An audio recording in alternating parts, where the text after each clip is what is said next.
Hi ಎಲ್ರಿಗೂ ನಮಸ್ಕಾರ. Welcome back to my channel.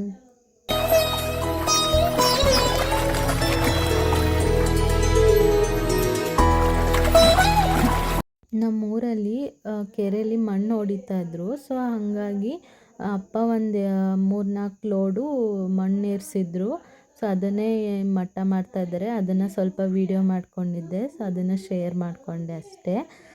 ನಿಮ್ಮೂರಲ್ಲೂ ಹೀಗೇನಾ? Comment ಮಾಡಿ ಹೇಳಿ. ಹಾಗೆ ಇವತ್ತು ಏನಪ್ಪ ಅಂದರೆ ಅಮ್ಮ ಪರಿಗೋಸ್ಕರ ತುಪ್ಪ ಮಾಡ್ತಾಯಿತ್ತು. ಮನೆಯಲ್ಲೇ ಬೆಣ್ಣೆ ಇತ್ತು, ನಾವೇ ಮನೆಯಲ್ಲಿ ಬೆಣ್ಣೆ ಮಾಡಿದ್ದು. ಸೊ ಅದರಿಂದ ಅವಳಿಗೆ ಸ್ವಲ್ಪ ತುಪ್ಪ ಕಾಸ್ಕೊಳ್ಳೋಣ ಅಂತ ರೆಡಿ ಮಾಡ್ಕೊತಾ ಇತ್ತು. ನೋಡಿ ಮನೆಯಲ್ಲೇ ಮಾಡಿರೋದು ಬೆಣ್ಣೆ ಎಷ್ಟು ಚೆನ್ನಾಗಿ ಬಂದಿದೆ ಅಂತ. ಹಾಗೆ ನಾನು ಇದೇ ಫಸ್ಟ್ ಟೈಮ್ ತುಪ್ಪ ಕಾಸ್ತಾ ಇರೋದು. ಅಮ್ಮ ನನಗೆ ಹೇಳ್ಕೊಡ್ತಿದ್ದಾರೆ. ಸೊ ತುಪ್ಪದಕ್ಕೆ ಹಾಕೋದಕ್ಕೆ ಒಂದು ವೀಳ್ಯದೆಲೆ ಕಿತ್ಕೊಬರೋಕ್ಕೆ ಹೇಳಿದರು. ನಮ್ಮ ಮನೆ ಹತ್ರನೇ ವೀಳ್ಯದೆಲೆ ಅಂಬನ್ನ ಹಬ್ಸಿದ್ದೀವಿ. ಸೊ ಅದರಲ್ಲಿ ಒಂದು ದೊಡ್ಡ ಎಲೆ ಕಿತ್ಕೊಬ ಅಂತ ಹೇಳ್ತು. ಅದು ತುಂಬ ಎತ್ತರ ಇದೆ, ನನಗೆ ಎಟುಕ್ಸಲ್ಲ. ಸೊ ಅದಕ್ಕೆ ನಾನು ಹುಡುಕ್ತಾ ಇದ್ದೆ ಎಲ್ಲಿ ದೊಡ್ಡದು ಎಲೆ ಸಿಗುತ್ತೆ ಅಂತ. ಸೊ ಕೆಳಗಡೆ ಸಿಕ್ತು, ಅದನ್ನು ಕಿತ್ಕೊಂಡು ಬಂದೆ. ನೋಡಿ ಎಷ್ಟು ಚೆನ್ನಾಗಿ ಬಿಟ್ಟಿದೆ ವೀಳ್ಯದೆಲೆ ಅಂಬು. ನಮ್ಮ ಮನೇಲಿ ಪೂಜೆಗೆ ಏನಕ್ಕಾದ್ರೂ ಇದನ್ನೇ ಯೂಸ್ ಮಾಡ್ಕೊತೀವಿ. ಇನ್ ಕೇಸ್ ಜಾಸ್ತಿ ಏನಾದ್ರು ವೀಳ್ಯದೆಲೆ ಬೇಕು ಅಂದರೆ ಹೊರಗಡೆ ತೊಗೊಂಡು ಬರ್ತೀವಿ ಅಷ್ಟೇ. ಮೊದಲಿಗೆ ಅಮ್ಮ ಬೆಣ್ಣೆನ ಈ ಥರ ರೆಡಿ ಮಾಡಿಕೊಂಡು ಸ್ವಲ್ಪ ಏಲಕ್ಕಿ ಪೌಡರ್ನ ಉದುರಿಸ್ಕೊಂಡ್ರು. ಹಾಗೆ ಸ್ವಲ್ಪ ಒಂದು ಅರ್ಧ ಸ್ಪೂನು ಅರಿಶಿನ ಸಹ ಹಾಕ್ಕೊಂಡಿದ್ದಾರೆ. ಸಾರಿ, ಪಾಪು ಸ್ವಲ್ಪ ಅಂದರೆ ಅಳ್ತಾ ಇದ್ಲು. ಸೊ ಡಿಸ್ಟರ್ಬೆನ್ಸ್ ಆಗ್ತಾಯಿದೆ ವಾಯ್ಸ್ ಓವರ್ ಕೊಡಬೇಕಾದ್ರೆ, ಏನೋ ತಿಳ್ಕೊಬೇಡಿ. ಹಾಗೆ ಅಮ್ಮ ಸ್ವಲ್ಪ ವೀಳ್ಯದೆಲೆನ 2 ಪೀಸ್ ಮಾಡಿಬಿಟ್ಟು ಅದರೊಳಗಡೆ ಹಾಕ್ಕೊಂಡ್ರು, ಅಂದರೆ ಬೆಣ್ಣೆ ಕಾಸೋದಕ್ಕೆ ಹಾಕಿದರು. ಹಾಗೆ ಇನ್ನೊಂದು ಸ್ವಲ್ಪ ವೀಳ್ಯದೆಲೆನ ಕುಟ್ಟಾಣಿಲಿ ವೀಳ್ಯದೆಲೆ ಹಾಕಿ ಒಂದು ಅರ್ಧ ಇಡೀ ಬೆಳ್ಳುಳ್ಳಿ ಇಷ್ಟನ್ನು ತೊಗೊಂಡು ಚೆನ್ನಾಗಿ ಕುಟ್ಕೋಬೇಕು. ತೀರೇನು ಕುಟ್ಟೋದು ಬೇಡ, ಒಂದು ಸ್ವಲ್ಪ ತರ್ತರಿ ಆಗಿದ್ರೂ ಪರವಾಗಿಲ್ಲ. ಯಾಕಂದರೆ ಅದನ್ನು ಬೇಯಿಸಿ ಸೋಸ್ತೀವಿ ತುಪ್ಪನ. ಸೊ ಏನು ಪ್ರಾಬ್ಲಮ್ ಇಲ್ಲ, ಅಂದರೆ ತರಿಯಾಗಿ ಹಾಕ್ಕೊಂಡ್ರೂ ಏನೂ ತೊಂದರೆ ಇಲ್ಲ. ಸೊ ಸ್ವಲ್ಪ ನೀಟಾಗಿ ಎರಡನ್ನೂ ಮಿಕ್ಸ್ ಮಾಡಿ ಕುಟ್ಕೊಬಿಟ್ಟು ಪೇಸ್ಟ್ನ ಬೆಣ್ಣೆ ಒಳಗಡೆ ಹಾಕ್ಕೋಬೇಕು. ಹಾಗೆ ನೆಕ್ಸ್ಟ್ ಏನು ಪ್ರೊಸೀಜರ್ ಅಂತ ಅಮ್ಮ ಎಕ್ಸ್ಪ್ಲೇನ್ ಮಾಡ್ತಾರೆ. ಪೌಡ್ರ್ ಮಾಡಿರೋದು ಅರಿಶಿನ ಕೊನೆ, ಏಲಕ್ಕಿ, ಲವಂಗ ಇಷ್ಟನ್ನು ಮೂರನ್ನೂ ಸ್ವಲ್ಪ ಬಿಸಿ ಮಾಡ್ಕೊಂಡು ಪೌಡ್ರ್ ಮಾಡ್ಕೊಂಡು ಒಟ್ಟಿಗೆ ಇಟ್ಕೊಂಡಿದ್ದೀನಿ. ಅದೊಂದು ಸ್ಪೂನು, ಹಾಫ್ ಸ್ಪೂನು ಸಾಕಾಗುತ್ತೆ. ಅದು ಎಣ್ಣೆ ಕಮ್ಮಿ ಇರೋದ್ರಿಂದ ಸ್ವಲ್ಪ ಹಾಕಿರೋದು. ಆಮೇಲೆ ಉಪ್ಪು ಹಾಕಿಲ್ಲ, ನಾವು ಪಾಪಂಗೋಸ್ಕರಾಗಿ ಉಪ್ಪು ಹಾಕಿಲ್ಲ.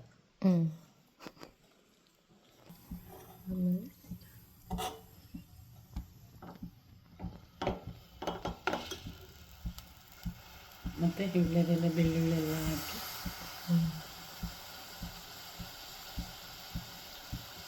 ಅದು ಸ್ವಲ್ಪ ಚೆನ್ನಾಗಿ ಕುದಿಬೇಕು. ಚೆನ್ನಾಗಿ ಮಾಡೋದು ಫುಲ್ಲು ಅದು ಬೆಂದು ಬೆಳ್ಳುಳ್ಳಿ ಎಲ್ಲ ಮೇಲೆ ಬರಬೇಕು. ಅದು ಬೆಂದು ಕಲ್ಲರೆಲ್ಲ ಬಿಟ್ಕೊಂಡು ಬೆಳ್ಳುಳ್ಳಿ ಹೆಜ್ಜೆ ಹಾಕಿದ್ದೀವಲ್ಲ ಅದು ಮೇಲೆ ಬಂದರೆ ಆಗಿತ್ತೆ, ಚೆನ್ನಾಗಿ ಬಂದೈತೆ.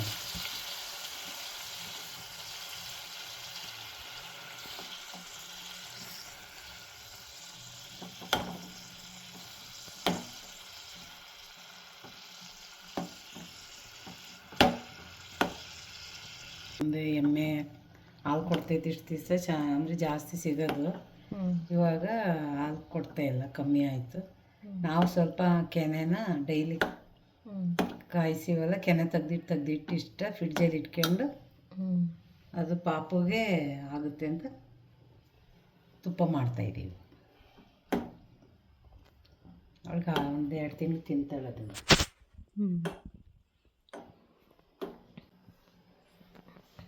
ಇಲ್ಲೆಲ್ಲ ಹೊಡಿಯೋದು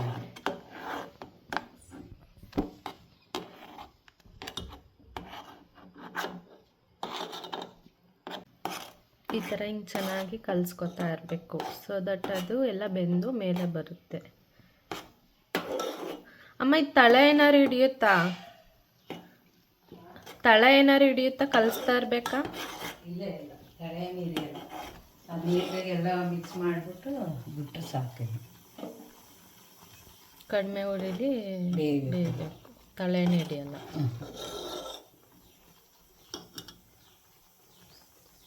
ನೀಟಾಗಿ ಒಂದ್ಸತಿ ಕಲಿಸ್ಬಿಟ್ಬಿಟ್ರೆ ಚೆನ್ನಾಗಿ ಆ ನೊರೆಲ್ಲ ಹೋಗಿ ಅದು ಒಂದು 10 ನಿಮಿಷ, ಕಾಲು ಗಂಟೆನೇ ಬೇಯಬೇಕು ಸಣ್ಣ ಉರಿಲಿ ಕುದೀತಾ. ಮತ್ತು ನಾವು ಸ್ಟವ್ಗಿಂತ ಒಲೆಯಲ್ಲಿ ಕಾಸ್ತೀವಲ್ಲ ಅದು ಚೆನ್ನಾಗಿರುತ್ತೆ, ಮಳ್ಮಳ್ನಂಗೆ ಚೆನ್ನಾಗಿ ಬರುತ್ತೆ.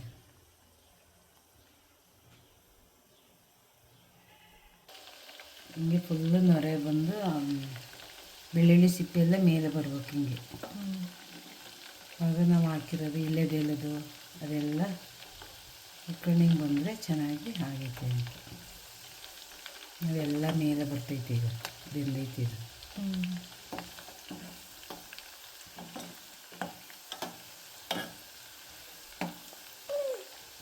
ಸಾಕು ಹಾಕೋಣ. ಟೇಸ್ಟ್ ಗಮ್ ಅಂತೈತೆ.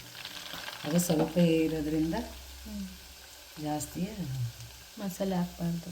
ಮಸಾಲನೂ ಅಷ್ಟೇ, ಇವು ಕರೆಕ್ಟಾಗಿದೆ, ಇದು ಬೆಂದಿರೋದು ಕರೆಕ್ಟಾಗಿ ಬಂತು ಅದು. ಅಂದರೆ ಮೊನ್ನೆ ಇನ್ಸ್ಟಾಗ್ರಾಮಲ್ಲಿ ಒಂದು ನೋಡಿದೆ, ಇದೇ ಥರನೇ ಮಾಡಿದ್ರು ಒಬ್ಬರು. ಅದಕ್ಕೆ ಎಷ್ಟೊಂದು ಜನ ಕಮೆಂಟ್ ಹಾಕಿದ್ರು, ಇವೆಲ್ಲ ಏನು ಮಸಾಲೆ ತುಪ್ಪ ಇದು ಬೆಳ್ಳಗಿರ್ಬೇಕು ಹಂಗೆ. ಆಮೇಲೆ ಅಂದರೆ ಕೆಲವರು ಅಂದರೆ ನಮ್ಗೆ ಇದೇ ಇಷ್ಟ, ನಮ್ಮ ಅಮ್ಮವರೆಲ್ಲ ಹಿಂಗೆ ಮಾಡೋದು. ಈರುಳ್ಳಿ ಆಗಿನ ಕಾಲದಿಂದಲೂ ಅಮ್ಮರೆಲ್ಲ ಈ ಅರ್ಶಿನ ಕೊನೆ ಅದು, ಏಕೆಂದರೆ ಮೆಣಸು ಎಲ್ಲ ಹಾಕ್ತಾರೆ. ಅದು ತುಪ್ಪ ಒಬ್ಬರಿಗೆ ಆಗಲ್ಲ, ಗಂಟ್ಲು ನೋವು ಬರುತ್ತೆ, ಕಡ್ತಾ ಬರುತ್ತಲ್ಲ, ಅದಕ್ಕೆ ಸ್ವಲ್ಪ ಮೆಣಸು ಹಾಕಬೇಕು. ಉಪ್ಪು, ಮೆಣಸು, ಇಳ್ಳೆದೆಲೆ ಇವೆಲ್ಲ ಹಾಕಿದರೆ ಬೆಳ್ಳುಳ್ಳಿ ಎಲ್ಲ ಗಂಟು ಬರಲ್ಲ, ಕಮ್ಮಿ ಆಗುತ್ತೆ, ಕೆಮ್ಮು ಕಮ್ಮಿ ಆಗುತ್ತೆ. ಆಮೇಲೆ ನಮ್ಮ ಮನೇಲಿ ಅಮ್ಮ ಎಲ್ಲ ಹಿಂಗೆ ಮಾಡೋದು, ಆಗ್ಲಿಂದಲೂ ಹಿಂಗೆ. ನಾವು ಅದೇ ಈರುಳ್ಳಿ ಹಾಕಿ ಮಾಡ್ತಾರೆ, ನಾವು ಈರುಳ್ಳಿ ಹಾಕಿ. ಬನ್ನಿ ಬನ್ನಿ.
ಬನ್ನಿ ಬನ್ನಿ, ಬಾಯಿಲಿ ಮಕ್ಕಳೇ, ಬನ್ನಿ ಬನ್ನಿ, ಬಾ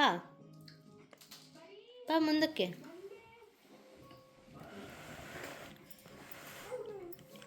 ಬಾ ಬಾ ಬಾ ಬಾ ಬಾ ಪರಿ, ಬಾ.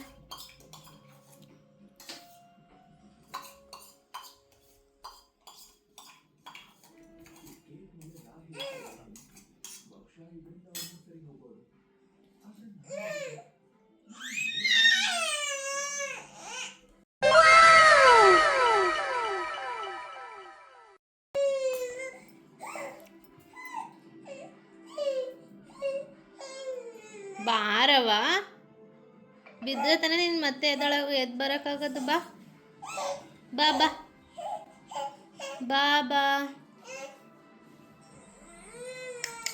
ಓ ಜಾರುತ್ತೆ ಎತ್ಕೊಂಡು.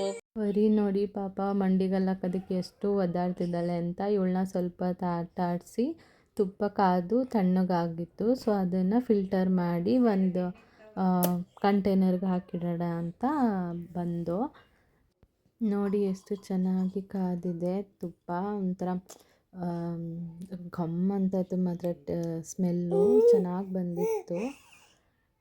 ಸೊ ಈ ಥರ ಮನೆಯಲ್ಲೇ ಹೋಮ್ ಮೇಡ್ ತುಪ್ಪ ಮಾಡ್ಕೋಬೋದು. ಮಕ್ಕಳಿಗೆ ಕೆಮ್ಮು, ಗಂಟ್ಲು ಕೆರೆತ ಆ ಥರ ಏನೂ ಆಗೋಲ್ಲ, ಯಾಕಂದರೆ ಲವಂಗ, ಏಲಕ್ಕಿ ಎಲ್ಲ ಹಾಕಿರ್ತೀವಲ್ಲ, ಸೊ ಏನೂ ತೊಂದರೆ ಆಗೋಲ್ಲ. ಡೈಲಿ ವೈಸು ಒಂದೊಂದು ಸ್ಪೂನ್ ಕೊಟ್ಟರು ಮಕ್ಕಳಿಗೆ ಆರೋಗ್ಯಕ್ಕೆ ಒಳ್ಳೆಯದಾಗುತ್ತೆ, ಮತ್ತು ಅವ್ರ ಬೆಳವಣಿಗೆಗೂ ಒಳ್ಳೆಯದಾಗುತ್ತೆ. ಮತ್ತು ಹಾಗೆ ಅದು ಸೋಸಿರ್ತೀವಲ್ಲ, ಅಂದರೆ ಈಗ ಗಸ್ಟ ಇರುತ್ತಲ್ಲ, ಅದು ನಮ್ಮ ಕಡೆ ಗಸ್ಟ ಅಂತ ಕರಿತೀವಿ. ಆ ಬೆಳ್ಳುಳ್ಳಿದು ಅದೆಲ್ಲ ಪೌಡ್ರದ್ದೆಲ್ಲ ಹಾಕಿದ್ದೀವಲ್ಲ, ಅದೆಲ್ಲ ಏನು ವೇಸ್ಟ್ ಮಾಡೋ ಅವಶ್ಯಕತೆ ಇಲ್ಲ. ಅದನ್ನು ನೀವು ರೊಟ್ಟಿ, ಚಪಾತಿ, ದೋಸೆ ಅದಕ್ಕೆ ನೆಂಚ್ಕೊಂಡು ತಿನ್ಬೋದು. ಅದು ಕೂಡ ಚೆನ್ನಾಗಿರುತ್ತೆ. ಸೊ ಇಲ್ಲಿಗೆ ವಿಡಿಯೋನ ಎಂಡ್ ಮಾಡ್ತಾಯಿದ್ದೀನಿ. ವಿಡಿಯೋ ಇಷ್ಟ ಆಗಿದ್ದರೆ ಲೈಕ್ ಮಾಡಿ, ಹಾಗೆ ಸಬ್ಸ್ಕ್ರೈಬ್ ಮಾಡ್ಕೊಂಡು ಸಹ ನೋಡಿ. Thank you so much.